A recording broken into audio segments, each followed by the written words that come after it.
I love this topic of this because in America we don't have this topic.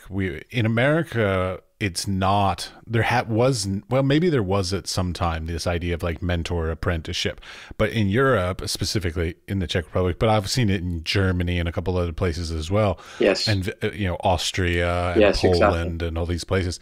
Like it's very much still driven by the idea of who was your teacher and what studio are you part of. Absolutely. And in some ways I love that idea of a lineage. I think it's magnificent, great historical reference, great literal lineage of like this person taught this person taught this person.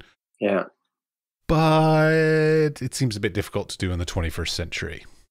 No, I totally agree. And by the way, are we recording now? Or... We are. Yeah. Okay. So, I mean, that was one of the reasons why I kind of left Czech Republic, to be honest, because I studied in Czech Republic 10 years. Yeah, I mean, like the fine art and, like the art, generally 10 years. 10 years? Wait. So it's a long time. Yeah, 10 years. Like that's a lot. It's a lot, exactly. It's too much. I'm still coping with this even now to kind of absorb this past, that I went through. Yeah, it's a big issue. Well, it is an issue because I know a number of people that have been in this sort of mentor apprentice relationship throughout and it's really hard to find your own voice, sort of differentiate yourself because there's this immense pressure from the system, not even just the mentor, but like a system that wants you to be the next version of this previous person. But like these days, a lot of the arts world wants you to differentiate yourself from those people. So like take certain aspects of them and either their concept or their skills or techniques, and then sort of revise them and make something unique to you. And that's a difficult struggle of like whether or not to adhere to tradition or to find your own voice. Yeah, I mean, first of all, you have to kind of realize if you want to become an artist, which I was quite lucky because I knew it at the age of 10, like 100% that I really want to go sort of that direction. And at the beginning, I got like two private teachers who were kind of helping me and trained me to get that system that you were talking and mentioning, like to get to the high school and then to the Academy of Fine Art to focus. And in a way, I mean, what you mentioned, I think this system really is good for focus. You think on the other side, so you can really dive into the problem and just go deeper and deeper, but then you can get lost because you have no clue what is outside and you have no even clue what is outside of the Czech Republic. Even you kind of look a lot, on internet, you kind of read the catalogs. And so you are kind of like aware what's going on outside. But honestly, is this really what is going on outside? I don't think so, because there's a lack of ignoration in a way, that some people get away because they need to escape and they, go to do like, there are residencies, for example, where you can make a connections. And that's what I did at the Academy twice, for example. And that helps me a lot because I was more confident to go out, to travel, to go to see exhibition in Paris, in London, even in New York, and to just, accept more. Because I think what I find difficult in Czech education, even I will tell some positivity as well, I don't see it that negative. Well, okay, let's start with the positive things now. So I think what I think is good that you can, as I mentioned earlier, you can go deeper and you can learn a craft. I know that it's not very fashionable in nowadays, especially in the art. People don't like to talk about this, but this is what I really learned in Czech Republic, and this is what I got from my professors, from my close friends, and I still rely on it now. And I'm very glad for that, because I studied in London for one semester and in New York as well. So I can quite compare a different education approach. And for the skills, I would always go back to Prague to study like how to draw, how to paint. But for thinking, to find the concept, why you are an artist, what do you want to say, what is your language, what is your kind of message to the world. So that's, I think you should go away and to find yourself in a different territory and to question everything again, like outside of your home place. And that's what I did. And I really enjoyed that. But I think for the skills, it's definitely good to go. Not sure how it is now because I'm talking about like more than 10 years ago. that's not that long. Academia doesn't change that much that Okay, quickly. I lost connection, to be honest. So I'm not in touch with those people, professors, and that was quite a part of my concept to leave Czech Republic, to kind of cut off, from that past, to use sort of that practice, everything, but to get away. And I'm slowly coming back. So I still do exhibitions sometimes to times in Czech Republic. It's not ignoration from my side. I was more curious, I guess, but I think we can go deeper and deeper with this question, like why I left Czech Republic. What does it mean? I guess you can understand me because you left your home as well. So there are always like a personal reason and the curiosity and naivety, I would say at the beginning. There must be a huge naivety to kind of leave your perfect place, I would say, in the world where you have family, where you have supporters, where you have education, where you have language and the culture, that's very important because I think it depends where you grow up. But if you grow up in America, I grew up in Czech Republic. So I still have a strong link to that culture, especially Czech culture. And I can't get away from that. I'm realizing it even more now, that how deep it is in my heart. Nevertheless, I try to get away, to have a distance, but I can't because it's still there. So I have to accept it. And then to move on. So that's what I'm trying to do even now, So Well, it's really hard because I've been out of the United States for about 10 years now in total, and I hated the United States when I wanted to leave. I was just like, God, I'm so tired of this place. Like, fuck, blah, blah, blah, whatever reasons. And then after 10 years, things have changed. COVID is part of it. Some deaths and some families, people aging, things like this. Like you sort of start, and even myself getting older, like I start sort of longing for things from my youth or childhood that basically I cannot get in living in somewhere else.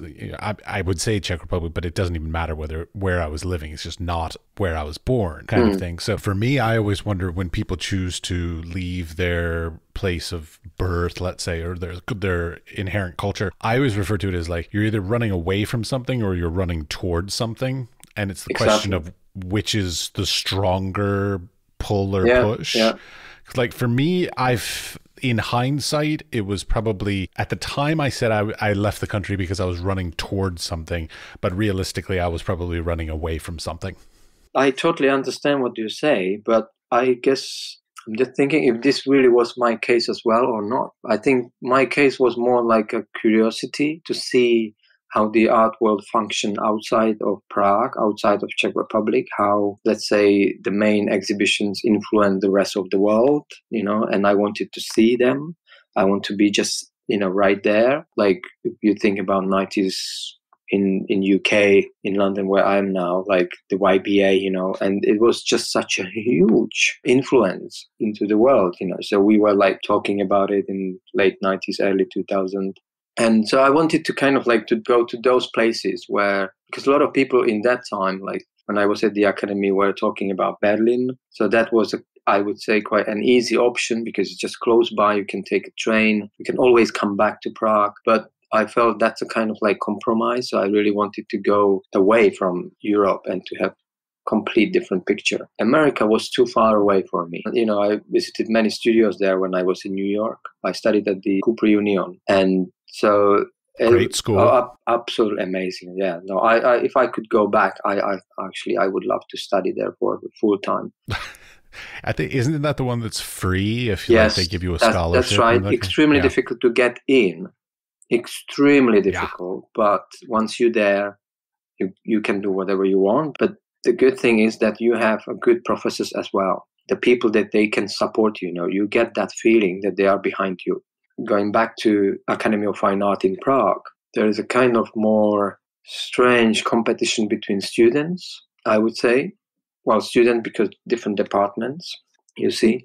If you study classical painting, then people might not like much that group because you are old-fashioned, etc., etc. There were like those kind of ignoration. It's the same everywhere. I had the same thing in my grad and even in my undergraduate education where students were like, oh, you're a sculptor. Well, we don't hang out with sculptors kind of thing. Like, yeah, I know. It always drove me nuts because absolutely. Like Even in my youth, the one of the things that I think I've always done very well is float between different things. So like I have painting friends, sculpture friends, printmaking friends. Like even in high school, like I had cheerleader friends, stoner friends, like whatever. Like I was able to like make friends with people in different places, but yet there is a lot of this sort of separatist, segregated sort of nature in the arts, which I find a little crazy because like we're already a separate sort of subgroup of the entire culture, being creative people. And then for us to then be like, oh, well, I don't hang out with those people. That just seems like, come on, that's too much. Yeah, no, I mean, I just thinking about like where we are now in the 2021 and the art world is and will be around forever, I guess, because we are human beings and we need it. When you become as a professional artist, so you kind of have to belong somewhere as well after school, so that's the other chapter. Because I always think like if you survive sort of 10 years after you graduate, then you become an artist, like, you can prove it like as a professional, or if you survive those 10 years, because I think that's a timing where you question a lot of things.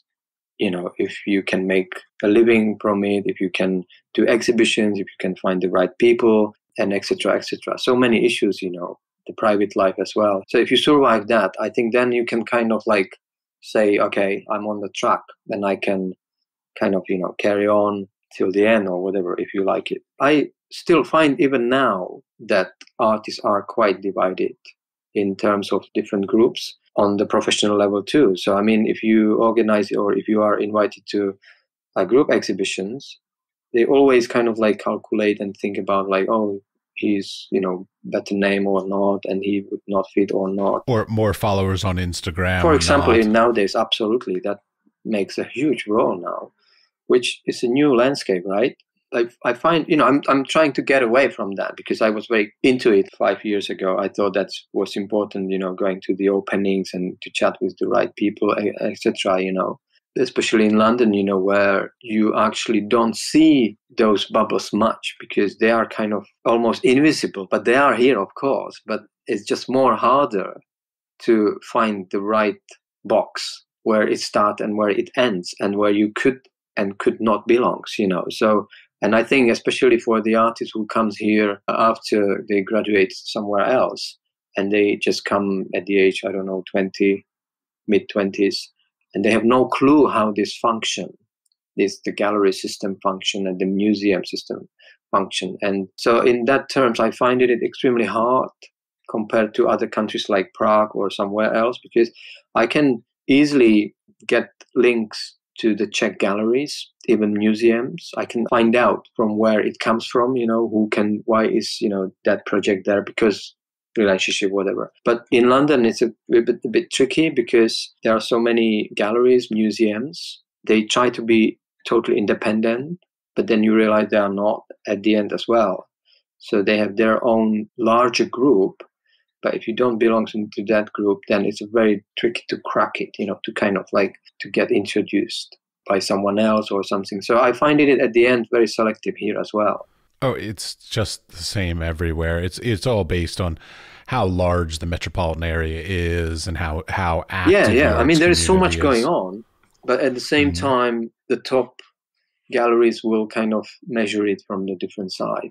I'm not talking about underground exhibitions, or I'm not talking about the show that you can do at your house or whatever, I mean, like the underground. So that's easy. But I'm talking about the level of the exhibition that can influence public, can influence people, like the Royal Academy of Fine Art here, or National Gallery, Tate, something like that, Serpentine Gallery, Whitechapel, and this kind of level, where... Shouldn't you add your gallery in that list, though? Well, no, I mean, I know those people, but I talked to, especially a friend of mine, Ben Tufnell, who was like 10 years, main curator at the Tate Britain here in London. And I asked him, like, directly, why it's so difficult to, even if you have a project as an artist, to kind of get involved in those institutions. And he told me that even he is confused, and he grew up here. So he could not tell me the structure, how this art world really behave and function. Yeah, I'd have to say, like, in a major metropolitan area, like if I have to sit down and think of like let's take like Paris, London, New York, Los Angeles. I couldn't tell you how it No, works. no, I mean, I could tell you there. that's what I told you at the beginning. I think it's a foggy area. Well, but it seems like there are probably like, let's just make it simple, like 3 streams of things happening. So like there's the whatever movement of art is popular right now, that's sort of one thing, and then there's a traditional one, That's right. and there's something sort of in the middle that's called avant-garde, and each of them are running their own, we'll call it like races independently. And yet from the outside, everybody thinks they're the same. There's like the one art world, but realistically, there are multiple different art worlds depending on the clients, the institutions, the artists. No, I totally agree. That's what I was, trying to say, like that it has so many floors, that house, and if you want to climb up to the top, it's really kind of, you have to break so many glasses between, to kind of get through. And I think every artist must be aware of it, even if you're young or older, because if you don't want to play that game, you're out of the game. And if you want to play this game, you are in the game, because we didn't mention art fairs. They play a huge role. Even now, after lockdown, everything, they still play the major role. There was a freeze just a few weeks ago. And I think even people could not travel there, but they still are here, and kind of selling online. And that's the other new, I think, challenge for all of us, that the art world is moving to NFT, so it's kind of like, where are we going now? And you become a part of it or not. Yeah, that's a struggle that I'll tell you. Like, I mean, by the way, I'm also a professor, in case you didn't know that also. So like, I struggle with the issue of like, do we push towards the newer technologies and all that, or do we hold back to the traditions of the old, or is there some combination of the two? And I mean, there's no right answer is the problem. Like, so, there's certain industries, let's say agriculture, right? So like farming. So like they're like, should we stay with the old or should we go to the new technology? Of course they should go to the new technology. It's blatantly obvious. It saves money, saves time, saves energy. It's much more effective, all that. In the arts, it's not that clear, because there are people who will use technologies in magnificent, progressive, innovative ways. And there are people that will use traditional techniques and ideas in innovative and new and interesting ways. And so there's no right answer to like where or what should we be doing moving forward.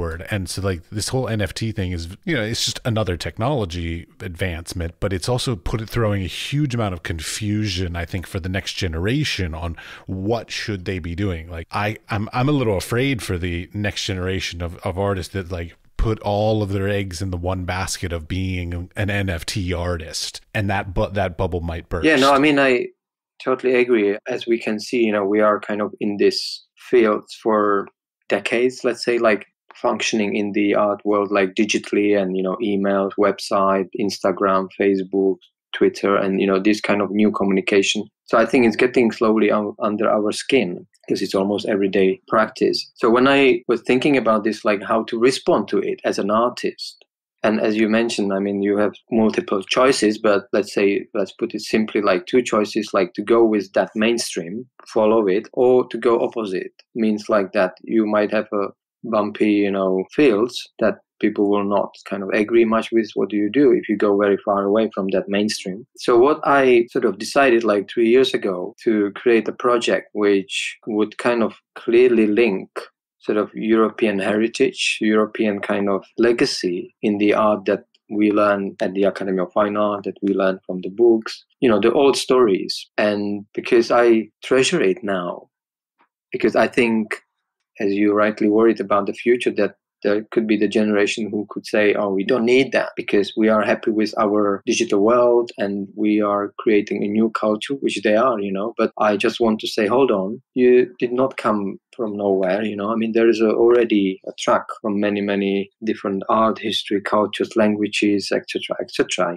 It's a huge stuff behind us, that we should not ignore historically. So that's why I think, for my way of understanding why I'm here, why I should kind of, as an artist, take a part. So I really go back and try to rediscover sort of those old styles, and to make kind of like a bridge between the past and our current time, So that's what I think is my sort of aim let's put it simply, what I want to put in the art, So that's why for me it's still important to kind of like learn those techniques, to go to old museums and to kind of like bring it back on the table, but not in the old-fashioned way.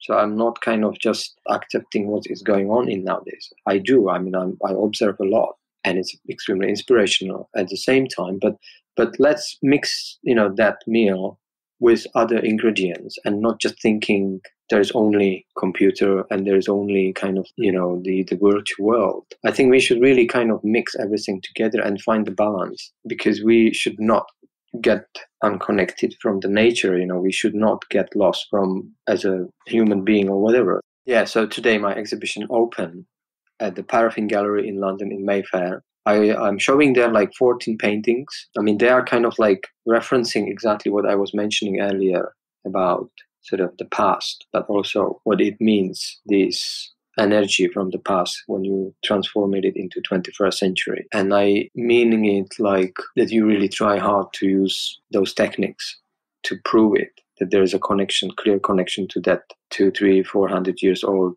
culture. Because I could respond in many different ways, So I could, for example, as a painter, paint very quickly and name it like old paintings, whatever. But for me, it wouldn't be a proof that I was really in touch with that culture. So for me, it was quite important to spend a lot of time with the painting and researching and trying to find old stories, which I could use for the new stories.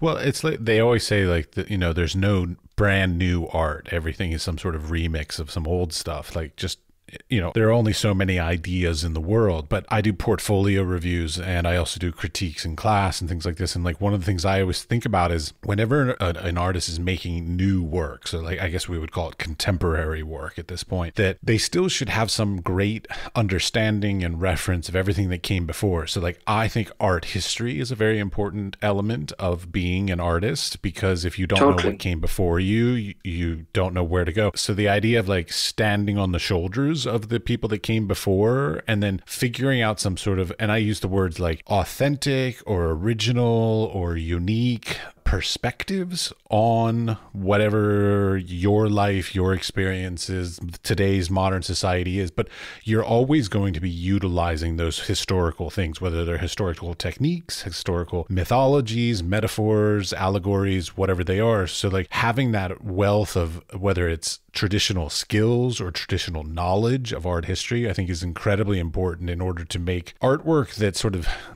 stands up, sort of stands on the shoulders of everything but a thing that's come before, and says this is the new perspective on this idea. Because otherwise I feel like a lot of things are a bit repetitive. Yeah, I couldn't agree more. I think that makes me realize sort of this idea like a few years ago when I was thinking, what is this game about, where we always try to find originality, like a new kind of, this is new, we never seen here before. But oh my God, what a heavy things to think like that. So then I turned my energy more into the free, intuitive sort of practice, where I stopped kind of thinking about if I could really bring something original or not, because it seems like a wasting time of spending and going to studio and thinking, oh my God, is this blue good or not? And, etc. I mean, in my kind of like way of thinking about art, I decided to kind of make it extremely simple, or my relationship to history, make it very simple in a way that, for example, if I go to the British Museum and you see the Rome sculptures 2000 years old or whatever, or marble, to looking at it in the present means for me contemporary, because I'm kind of the person who is lucky to be alive and who can make alive the object or sculpture, painting or whatever that you're looking at. And I think that's the connection, and there is a clear, pure dialogue with me and art, and with my knowledge, with my background that I learned from the schools, etc. So there is an amazing dialogue between you and art. Nobody can disturb it, blah, blah, blah. So I find that contemporary. And then if you go to the exhibition of a painter, sculptor, whatever, from our time, there is a dialogue as well. So it's a contemporary too. So I try to say that I'm kind of like, I know this is very strange, provocative, whatever, but I try to look at the history from yesterday and thousands years back as the same surface, as the same kind of material.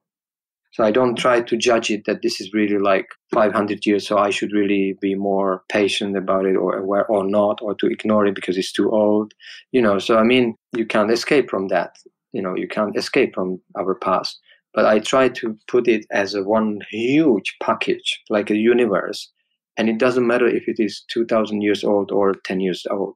For me, not for you, but for me. So this is the way how I reread it, the history, my relationship with the history. Because when I was at the academy, at the school, so I was always like, oh, this is Renaissance, this is, Baroque, this is this. That it started and it ended, and then it was layered by other topic, and there was kind of like a movement. If you don't accept this, and if you say this is timeless, this is just like, if we are here as a human beings, it will be here anyway, and if you think that the cave painting is far worse than Damien Hirst's Diamond Skull or whatever, and you can start to think and spend days to question this.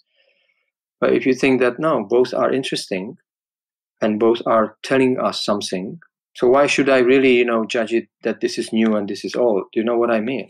But I'm talking about my world. Sure. I'm sure you know that the artist is always outside of reality, and not kind of knowing what is going on much, politically, etc., etc. It's a pure emotional feeling, what I'm saying now. That's your way of doing it. I know a lot of artists who are very engaged with politics and other things like this, and they choose to. Absolutely. It's not my style. I'm more like you. Yeah, I'm sort of in my own bubble. Well, I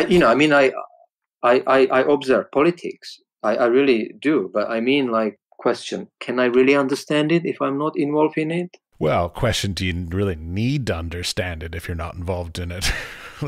I grew up in Washington, D.C., so politics was like everywhere in my life. So like, I'm sort of, I after 17, 18, almost 20 years living in Washington, D.C., I sort of came to the point of like, I can just do my duty.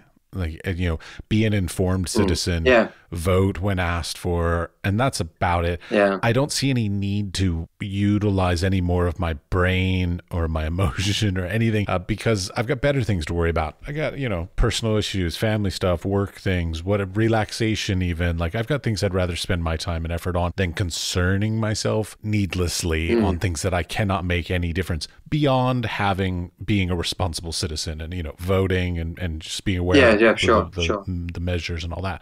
But that's it. I took a sort of brain off kind of like position to it like 20 years ago. I'm like, I'm not dealing with this. It's as a single person who doesn't want to be involved in the politics in general.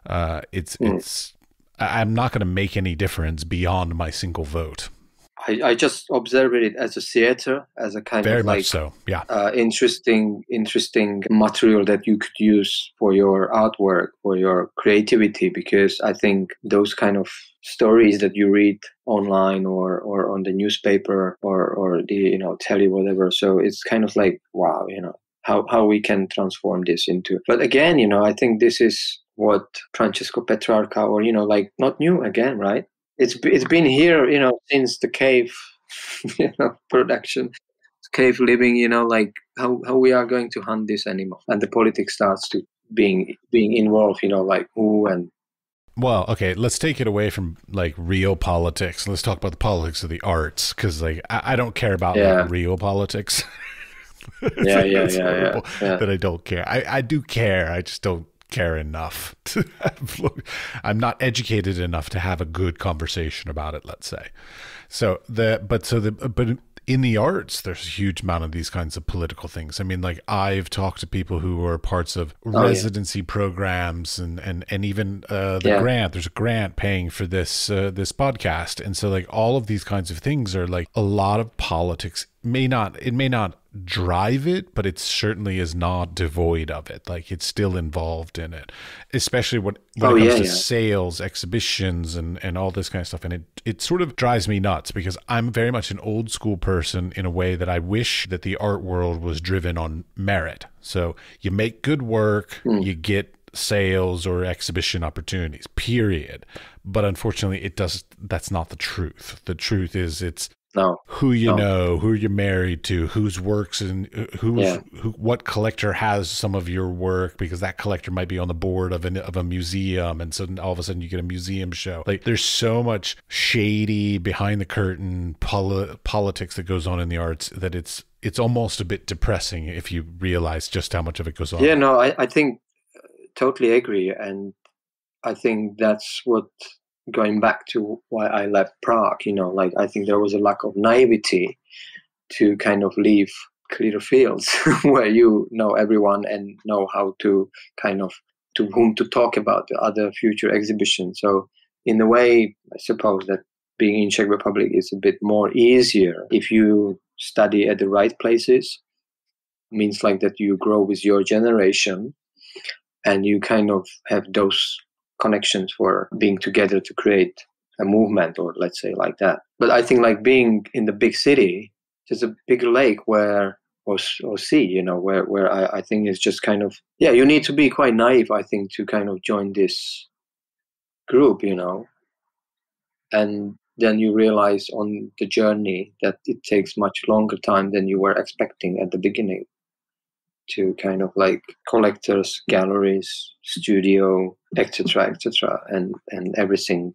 But I wonder, like, there are also people who are financially independent, that they kind of don't need to worry about, like, to sell.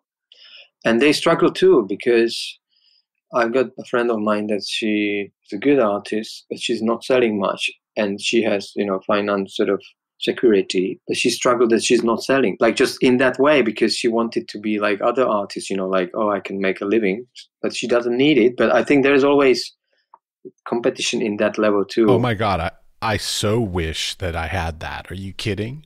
Like, that's the dream. Like, well, no, I know. I mean, I was telling her, like, I mean, if you have this independent, you can go like to other country, have maybe 2 studios, and just to focus on the work and not worried much about. And you could make anything you want to make without any pressure from a gallerist or a collector or curator or anybody sort of putting pressures or demands on you. That sounds magnificent.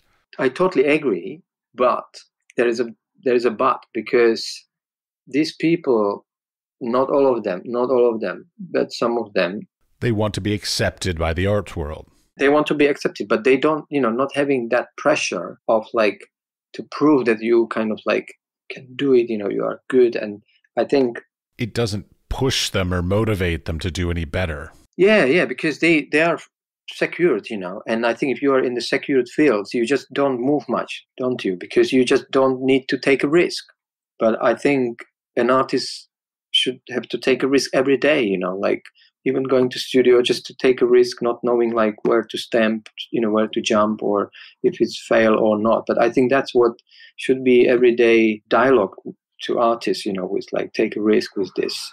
And even financially, it's your choice, this is a unique job that no one else could do on the planet. So I mean, you are your own boss, and if you can, this is what I like about being an artist, because you kind of say free, what it means, freedom, but I think you have a certain options and possibilities to really do a lot of things if you don't fail to yourself, and if you feel confident in doing them. And I think if you have enough money and not thinking much, kind of like, I think the security is sometimes a bit problem. I have this belief that the 3 things that artists want the most, or creative people in general, so I'm not going to say just artists, but like creative people, we want time, space, and money. So if we that's the trifecta. So like, if I have, as a visual artist, if I have a substantial studio space, if I have time away from other stresses, jobs, work, any sort of things like this, and I have enough money to purchase whatever materials I need to be able to express my thing without being concerned. Like, so those 3, and don't get me wrong, I don't want to be like rich, because like if you're rich, then you're scared about losing money. Like, but I just want enough money. Yeah, I know what you mean. I think everyone wants that. What you mentioned is ideal. But I think just what we learned from the pandemic, that kind of like the sale was postponed. Everything has been postponed. And even the residencies, everything. So people start to really question, and I'm going back to those 10 years to prove if you could survive that or not. So question like, do I really need to do that? I mean, shall I have a better job online or doing something like more for money, whatever? So I think we went through this question in the last 2 years, everyone except whatever, job. So I think if you kind of decided to carry on, so I think you become more independent in your mind, but of course you still will need money. But I believe that if you are strong and believer in your art, you should not question this, and the money always comes. If the project needed to be done, people will trust you, people will support you around you, and they will kind of try to help you to get through it. Another maybe controversial things but I really believe that artists should not worry much about this and just to be creative, because think about Giacometti when he went through the war. So he went to the Switzerland and he ended up in such a tiny hotel, like a shelter. And he created amazing stuff, like those tiny sculptures made out of bread or something for nothing, cheap. He was, true artist. So he still carry on and he found a way. So I think the artist is just copying the landscapes, how the society is moving on. So if the society is rich, the artist will use a lot of money. If the society is poor, the artist will use the cheapest materials like stone or something like that. I absolutely do. Like, if you give me, like, I've noticed this over my career. Like, I've gone from living in a small apartment to living in a huge one, and then living in a house, and then back to a small one. And every time I move to like different spaces that I live in, the scale of my work changes. And as my income, like, so when I have a lot of money, I work bigger because I can. Exactly. And when I have a little money, I work smaller because I have to. Like, it's limitations. It's basically, sometimes limitations end up being the driving force that really like. But that's what is my point. Exactly. Sometimes when is the limit, but then you kind of have to think twice if this is good or not, instead of just like worried all the time. There's another way of looking at art where you might purely think that this is a business. I'm not in that sort of territory. Or I don't really think, well, let's say that's not the main issue why I'm doing an art, because I believe that there is something more, that you can get and give from the art. But there are those people who really believe that this is just the business, and for them, money is more issue. So then it functions because they are driven by money, not driven by art. They are using art just to make money. So, and it's just a way, again, like the way how you prioritize your relationship into art. And I'm just saying that there are so many possibilities for young artists, for us, to kind of how to get engaged. And if you choose this business side, I'm not criticizing it, but I'll criticize it. It's fine. I think it's a bad way to go into it. But I don't like people that get into the arts to make money, because I also don't like collectors who collect for investment purposes. I don't like, for that matter, I don't like the Russian oligarchs that use it as like tax shelters or money laundering and all this kind of stuff. So in many ways, I really wish that money was not such a big, prominent part of the arts industry. Like, again, going back to like my pie in the sky kind of dream that like merit. Good work is good work, not good work that's valuable or good work that will increase in value for people, or that is a good tax deduction in the United States, or a money laundering in Freeports. Like, Freeports drive me nuts. This whole thing. Like, I mean, all this stuff just like that's happening in UK as well. Yeah, the Freeports. I'm actually thinking about doing like an investigative podcast on like what are these Freeports and how do they get away with this shit, because like it's ridiculous.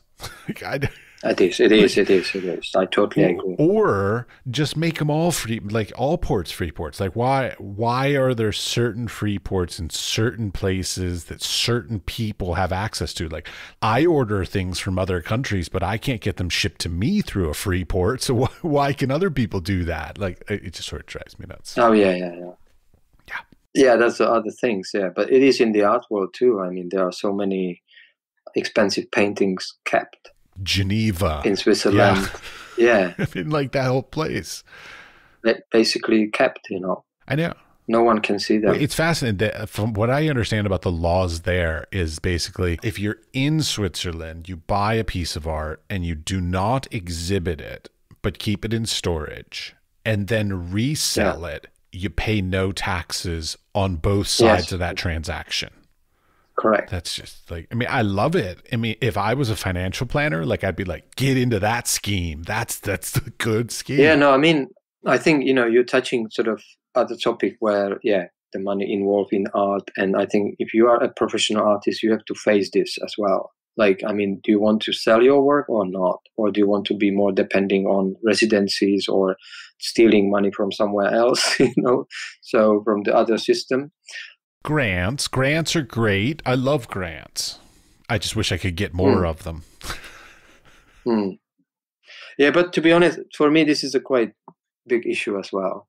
I mean, like how to function, because I do sell my work. Supporters, I have people around me who kind of collect my work. So most of them, I know who are they. So I know how they are, doing businesses. But I think if you look outside and see sort of kind of like a bigger players and then just watch like how, wow, it's a gray zone, for many people that they can kind of hide the money or smuggle money or I don't know. But it is like that. I mean, let's face it, it is like that. Well, but to a certain extent, what that ends up doing is it inflates the value of something that possibly was not worth that thing. But because somebody does something where they buys a piece of art in one place and then ships it somewhere else and sells it for more money, what they're doing is money laundering.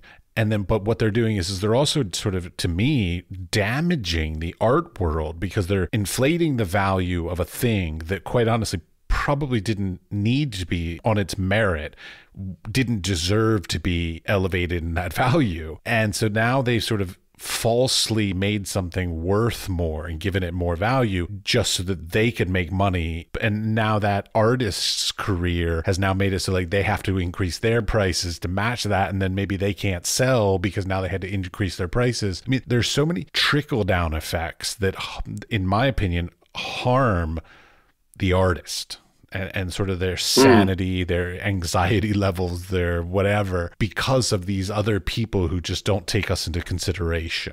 I was invited to the dinner like during the freeze, and there were like 5 galleries, and there was other artists, only 2 artists and 5 galleries. And I find it quite interesting that, because normally I would not have a dinner with the galleries, but it was interesting to listen to them what they were talking about. How they see us from the other side, because normally what were they talking about? Well, I mean, they were complaining like we do. Shockingly, they were like, oh my god, that artist behaved like that, and this is good, this is not. And that was quite shocking because I thought that they were different kind of people anyway. But there was one point, and I think that was quite interesting one, because for example, you have a young gallery and they have maybe 10-15 artists that they represent. So it means like that they invest money in it, they kind of push. That's a good system, they kind of like try to really hard to promote the artists. And I think the galleries that I've met at that dinner, they were all of them like that. Honestly, they were such nice people. And they said like, yeah, so you do it like that. And then the name grows, means like that more money could come on. But sometimes what happens that the artist jumps to the bigger gallery. But what happens to the galleries, they don't get any money. Means the artist is just gone, and the other galleries just, take the cream. But the galleries who was like working hard to make the name, she was comparing this like to football.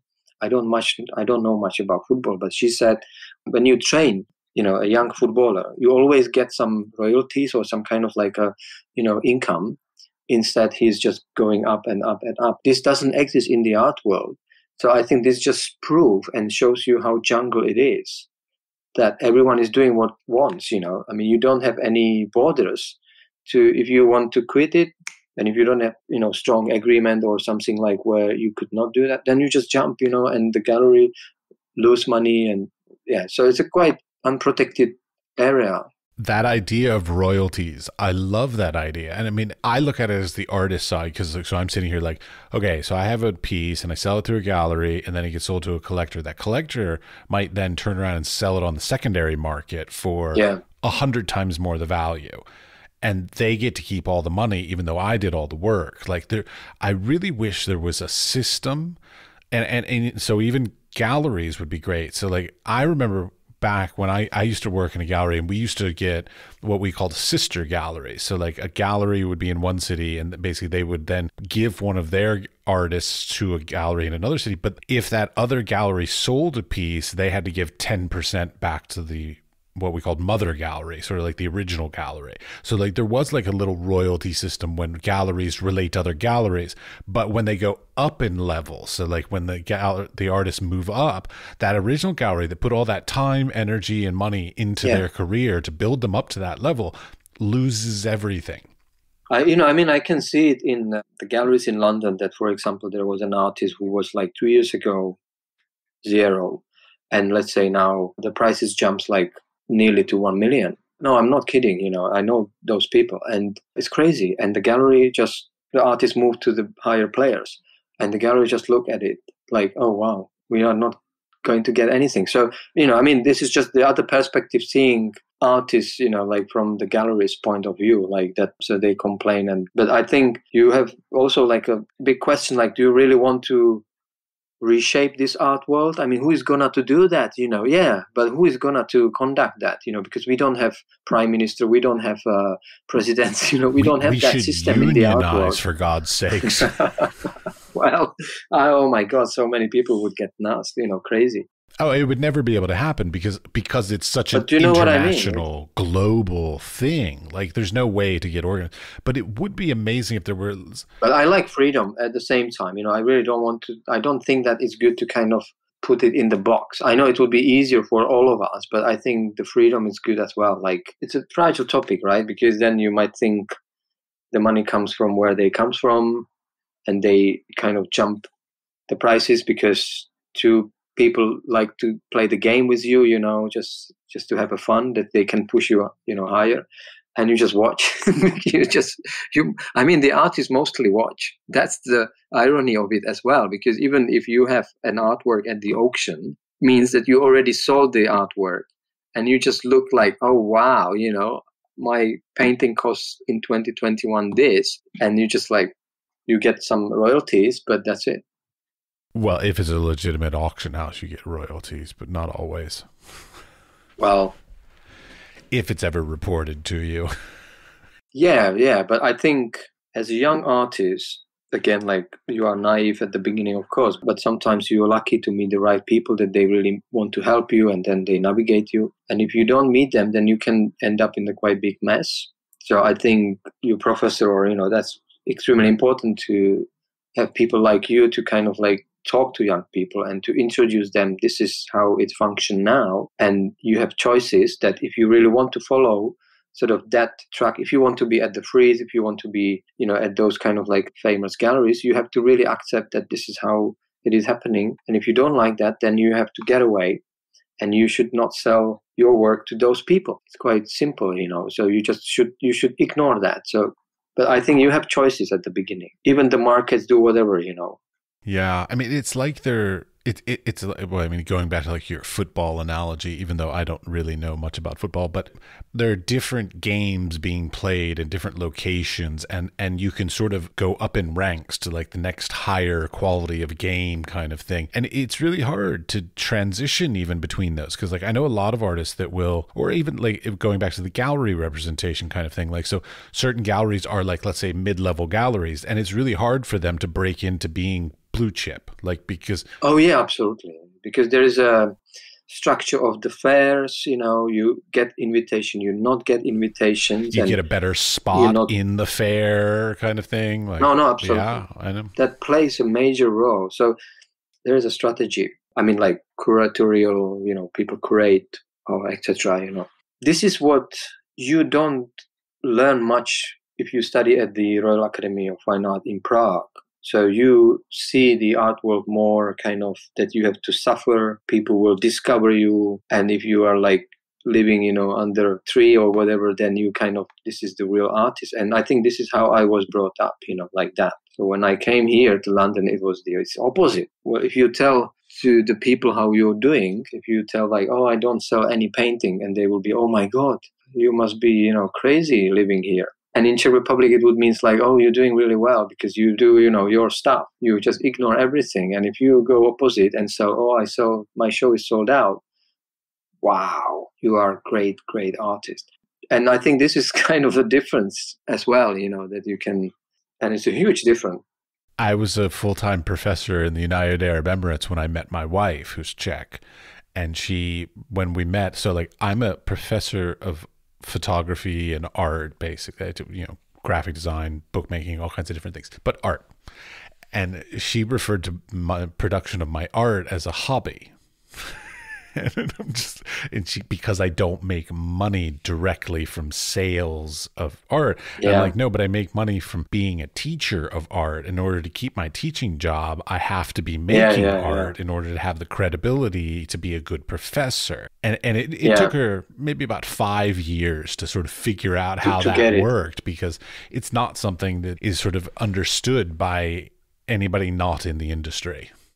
Yeah. I mean, I think, because you come from America, so I guess that you must have such a different perspective into European art as well, in a way like how European artists behave compared to American artists. There is such a huge gap between. Right. I'll give you this is my armchair expert kind of theory on this. In America, an artist makes a piece of art, they then put it on an exhibition, they sell it, they take the money that they got from that and they turn around and then they invest it in making more art. That's the way because it's capitalism. That's what they do. In Europe, it's you come up with a really great idea and then you get it funded by a grantor or a residency or an institution or whatever. And then you produce the thing and there's no need for it to be sold because basically the production of it has already been paid for in advance. They don't care, nor is it a necessity to actually sell artwork in Europe.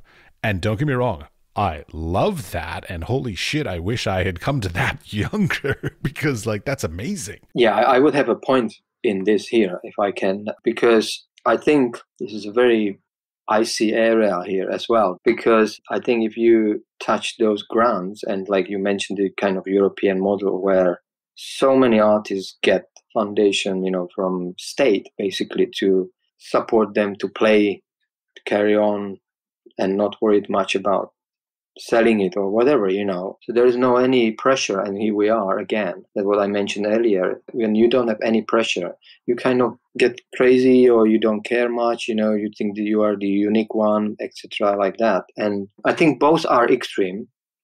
But I'm more involved in the American system where, you depend on sale. But for me, even the art world could be corrupt, whatever. But I still think that there could be proof.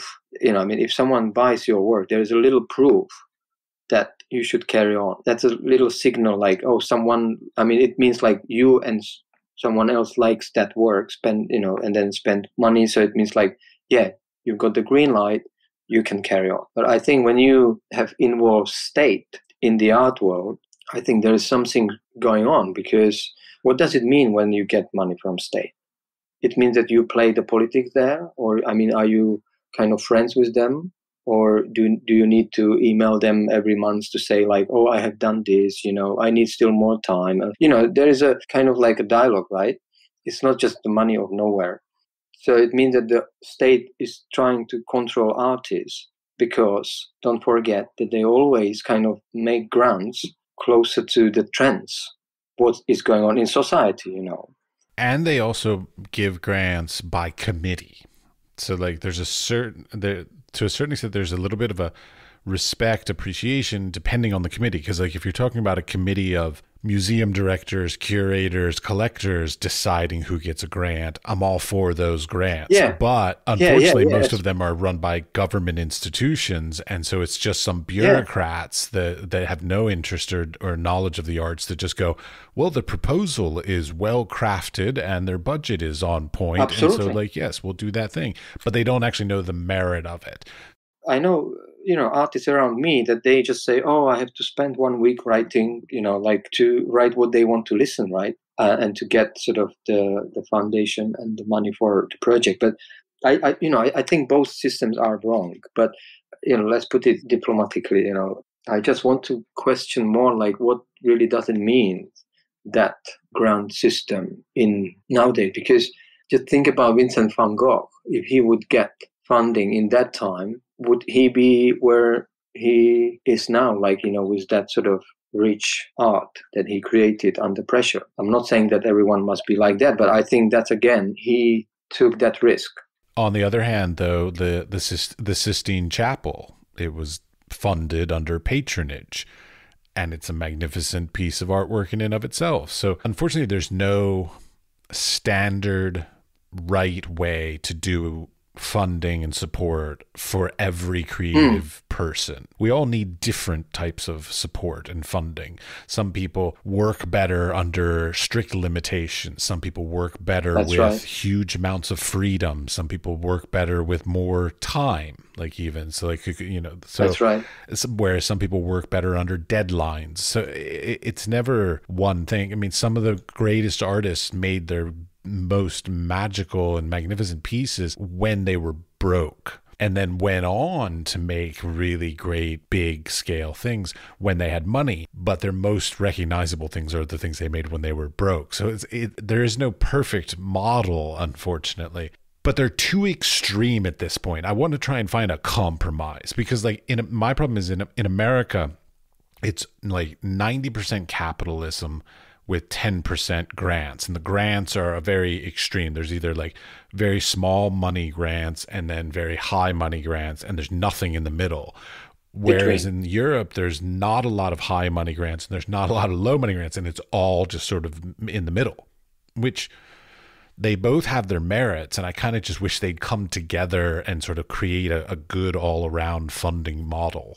No, I mean, as you see, it's extremely difficult. And I think it maybe also reflects the art world, the jungle. So it means like that you have to find your own way how to survive this sort of fields. I decided not to really be depending on the grants, let's put it clearly, because I would find it difficult to be depending on some politics behind. And also, why should I get money from state? Why?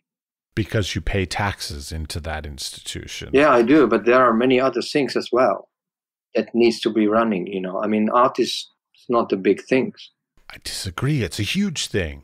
My whole life's about the arts. Yes, but it is.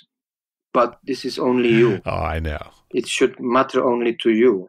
Why your art should be more than something else to others people? Why? Tell me why. Okay, wait, but I'll take it back a step, because you're assuming when I say grant funding and residency funding and things like that, that I mean state funding.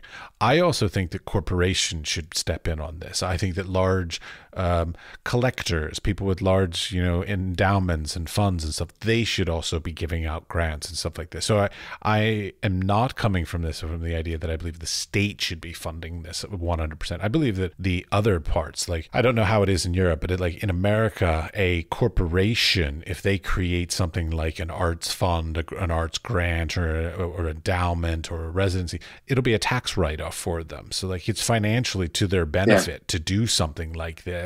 Plus the publicity that they would get for doing something like that would also benefit them. So I don't understand why more of these kinds of corporations and stuff aren't stepping up to also become supporters of the arts. Yeah, no, I mean, I think, again, where to stand, but we have to find a way, to be there somehow. And I still believe more in the private sort of function instead of depending on the state. And I think that comes maybe from, I don't want to mention the communist sort of background, politically, that people were extremely, crazy about that to kind of get something from the state before 1989. Maybe that's a kind of echo in my mind why I'm trying to get away and being more independent and face to face with paying me, instead of just being, talking to someone who is behind the walls. From my experiences living here in the Czech Republic, I would agree with that 100%. Yeah. There's a lot of basically a lot of people just don't want whatever was, kind of things. Like you want change, you want something different. So you come from a historical perspective of communism and the state running things and stuff like this. I come from capitalism, so the idea of the state giving me money, I am all for that. You want what you didn't grow up with. Yeah. Yeah, exactly. This is it.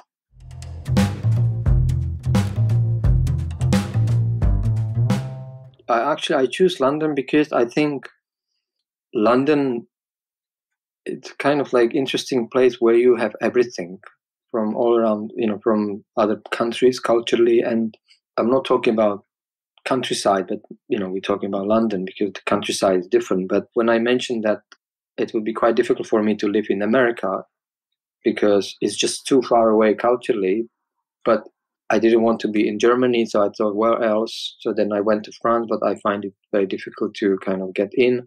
So I think London is a kind of quite good compromise if you still want to be involved with other cultures and meet other people and the language and the good exhibitions, museums.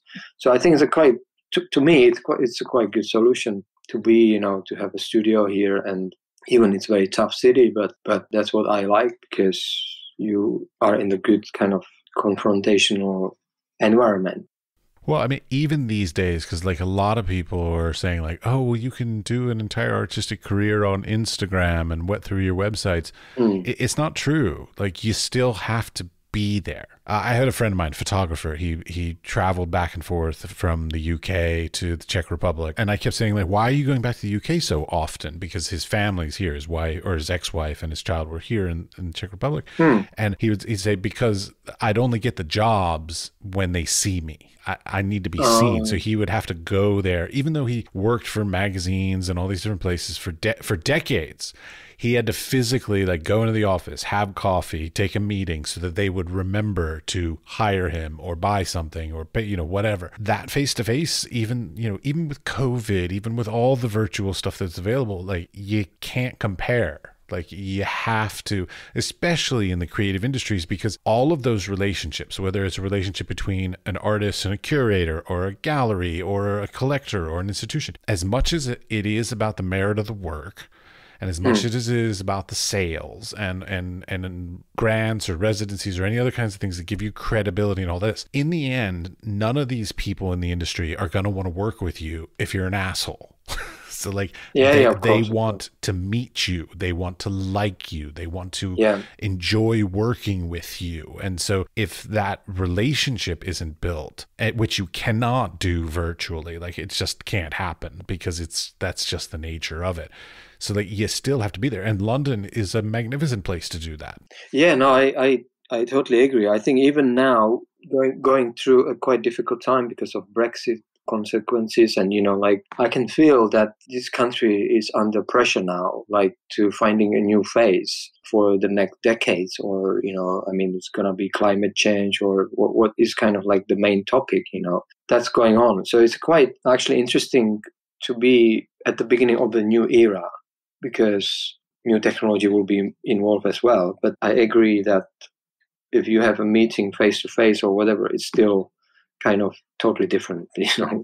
I mean, I really appreciate that we can talk like face to face, like online, but it's a chat, it's a dialogue. But I think if you want to do something deeper, you have to really engage personally, and especially in the art world too, because I feel like a new energy, as you mentioned, where the NFT and like this kind of stuff is trying to stay in the digital world, in the virtual world, where they try to sell artwork like online. You don't need to print it, you don't need to send it, you don't need actually physically to prove it. So it's kind of, I can imagine that there is this energy coming up as well, and in the next 5-10 years, I think that's going to be more, it will play a bigger role in the art world as well. And again, going back maybe to my exhibition. So that's why I decided as an artist to be painter in oil in the traditional medium, because I think this is what we might not see much in the next decades. You might also question environmental issue here, because,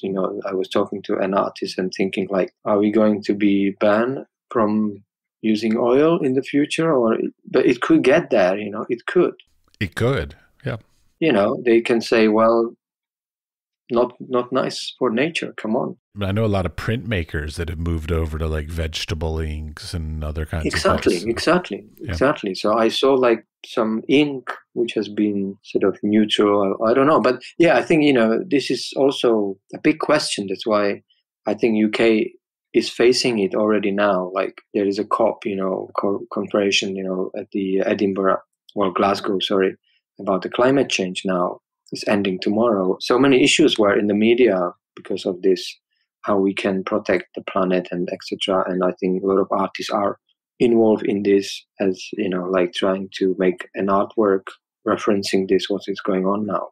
Yeah, I mean, who knows, but I think for now I'm quite happy that I can still show traditional painting with a contemporary topic or something like that. But I believe that we still need to show that too. Fabulous. All right. Well, thank you very much for taking the time. Well, you are very welcome. Thank you.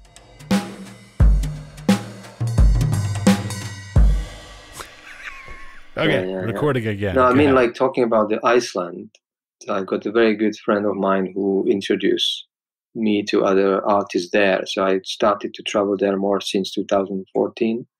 In 2015, I decided to do a project there. So it meant so I did the painting in oil, 150 by 150, something like that, of the Buddha. But the Buddha was, like the sculpture of the bronze sculpture. So I painted the Buddha from the back. So you could not see his face, but just the backside. So like he's meditating away from you. So he's looking outside. So I painted it kind of like in the monochrome, not much in the color, like sepia and brown colors. And I decided to kind of use that painting for the outdoor installation without any protection. So it means like that I got the place in Iceland through a friend of mine, that I installed the painting on the greenhouse, which is still sitting there for more than 6-7 years now. And I want to have this sort of cracking and, destroying element. I wanted to have it a part of it. And so I'm thinking maybe next year to kind of get it away from Iceland and to exhibit it as an installation somewhere in the museum or in the gallery. I don't know. But I want to have the nature involved in your kind of practice as a painter. So because normally as a painter, you kind of like work and think this is it, the last brush strokes, and this is your kind of gesture, and you sign it, and this is it, and no one has access to finish it, right? And what I was thinking, well, hold on, maybe the nature should be the last one who could finish the painting. Means like touch it with the rain, wind, storm, like these kind of nature elements. And so it's still in Iceland now, sitting there. And it was also quite interesting to observe how it changed people around. They lived nearby and they kind of spotted when I installed the painting, and they felt that since the painting is there, they felt more protected somehow. Very strange. But I quite like that sort of small intervention somewhere where people would not expect that, because it's not museum, it's not a commercial gallery, it's just something which is for itself. Well, I love the idea of thinking about art, because a lot of artists, when they finish a piece of work, they sit there and go, it's done. Let's say I've put it into a frame, or I finished its presentation, whatever, and it's complete. And now it must stay like that for eternity. Exactly. And that's what I tried with this project, to break it, to kind of like thinking, okay, let it go. Well, like I'm now working with some materials that, quite honestly, if I exhibit it in a humid location, it actually changes the look of it. It sort of becomes like frosted almost, like it actually. And then if you put it back into a dry location, it gets clean and clear again. So like literally the location that it's presented in and the environment of that location will change the experience of seeing that work. Exactly. And I think this is a quite interesting way to rethink about art, I think, because we know how it is to go to museum, we know how it is to go to the gallery, but that's what you could expect, right? I mean, you know what to expect there. For me, certainly, it was a different dialogue with the viewer as well, because anyway, it was and it's still quite a nice project for me. But also accepting the impermanence, accepting the fact that, like, even within your lifetime, this artwork will basically be destroyed.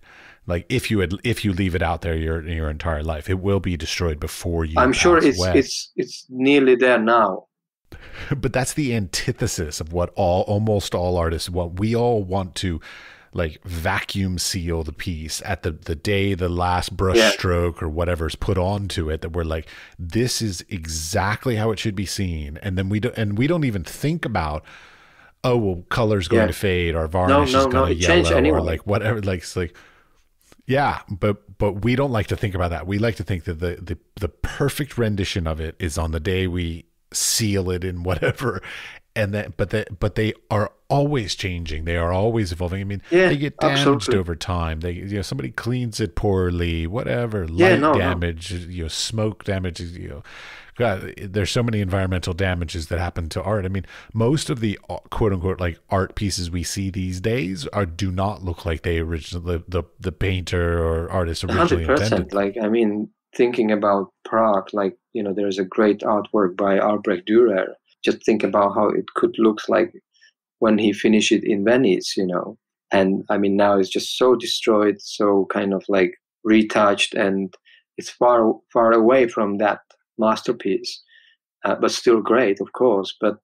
And still regarded as a masterpiece, even though it's not the way he had intended it. You're right. Like, with this sort of accepting that things move on, and only the ideas could be kind of fresh in your mind. And that's why, when I mentioned the Rome sculpture, when you look at it, then you makes it alive, So I think even there is no arm, it's broken as well, damaged, but still you get the sense of speaks to you somehow. But I've got a lot of ideas, like silly idea that I thought, well, I should now to exhibit my paintings outside, just as a concept or as a project where the nature would be always the final one who makes the final brushstroke. But I'm not there yet. But I quite like the idea of just to kind of create something and then someone else. What would be interesting is, like, even if you could produce, like, let's say 10 pieces that are almost exactly the same, and then put them in different environments, like put one in Iceland, put one in the Sahara Desert, one in a rainforest, and then like 25 years later, bring them all back together and see what the different environments did to the exact same piece. I've got this idea. Not with the same piece, but with the different paintings, links different religions. I started with the Buddha, and I thought Iceland is a good place, not because of many Buddhists there, but it's a good kind of place for meditation because it's so isolated. So if I put this painting to Nepal or somewhere to India or even somewhere in London where it's a community, so they would worship it, but I didn't want to worship that painting. I wanted to kind of have the pure meditation. Maybe the best place would be in Himalayas or somewhere in the mountains, just hidden somewhere in the icy cave or something like this. That would be absolutely ideal, close to the river and just an icy fresh air every day on the painting. But I thought this Iceland is a kind of good compromise because it's still not far away, and I could get the good access to a friend of mine to find the fields, the place where I could install the painting. So basically, that's what I thought, yeah, this is Buddhism. And the next project, which actually happened, was in south of Spain, in Andalusia. And that was linked to my exhibition at the National Gallery in Prague in 2018. It was about the Baroquean, legacy, and I did the project there. One sort of offside project was in Andalusia. It means that I copy the El Greco's portrait of Christ, which is at the National Gallery in Prague, which is basically his son. So it's a quite 60, 70 by 60 centimeters, quite small painting. But I would remember this painting as a boy, visiting National Gallery, and it was quite striking. And so there's a dialogue anyway. And so I decided to do a copy of that painting, install it not at the National Gallery when I was showing there next to other paintings, but installed it in south of Spain on the rock. I'm not sure if it is still there now because I saw it somehow on the Facebook like a half a year ago. Do you remember that? I think like half a year ago on the internet and mainly the main media were writing about that someone spot the silver kind of elements in Arizona, or I don't know, somewhere in America. Yeah. And they were like, oh my God, this is like UFO, like what it is, and question. And it was purely art, right? Someone just put it there and then good PR. And I think someone was spotting that painting in south of Spain and was thinking like, oh my God, from where this come from, who did it? And so I didn't get involved. So because I got this notice from a friend of mine that she is kind of taking care of it a bit, because she's living in that area and people were questioning this, via Facebook. And so she was asking, do you want to reveal your name, or do you want to keep it just unknown? And I said, oh my God, never name. This is purely the satisfaction here is like to let it go, just to, if someone steal it, okay, it shows more things about him, not about me. Do you know what I mean? I do. Wait, do you have paintings like stashed all around the world, kind of like just randomly placed? The next project didn't happen, but that was meant to be in Israel. And I was already kind of thinking to do almost in the desert, kind of a small installation with the painting, with the candles, like with the flame and without flame. So I already got the idea, but then the pandemic came and I could not go there. And in a way it's kind of postponed, but we'll see. But I think, so this was Christianity. The Spain was questioning the Christianity. And the third project was about the Judaism, sort of kind of like questioning other religion as well. So I was thinking I should spread out and just to give it away, just this is my gift. This is just my relationship with religions, to admire all kind of religion. I don't know, just so, but it will take more time. Well, I look forward to randomly running into one of those pieces. I think, no one will see it because I think they just, they disappear because someone will take it, someone destroyed it, someone might hate it that I put it somewhere where they think that nothing should be on, So it's just imagine in your area, if I put something on your window and you would have blocked view to the street by the painting, and you might say, oh my God, what is going on here, and you might just strip it to take it away quickly. So anyway, yeah. Or we might enjoy it and it lasts decades and decades. I think that's what is happening in Iceland for sure. People really enjoy that. Yeah.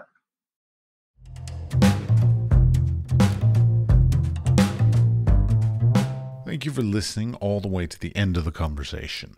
We would appreciate it if you would share the podcast with your friends, family, coworkers, studio mates, anyone with an interest in the arts and creative endeavors.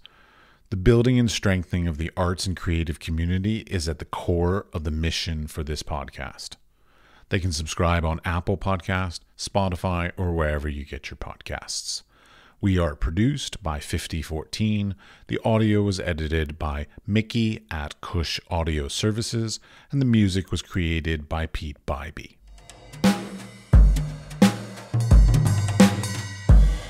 As many of you all know, the arts is often supported by grants, and so we appreciate the support of an EEA grant from Iceland, Liechtenstein, and Norway in an effort to work together for a green, competitive, and inclusive Europe. We would also like to thank our partners Hunt Kastner in Prague, Czech Republic, and Kunstsentrene i Norge in Norway. Links to EEA grants and our partner organizations are available in the show notes or on our website, wisefoolpod.com.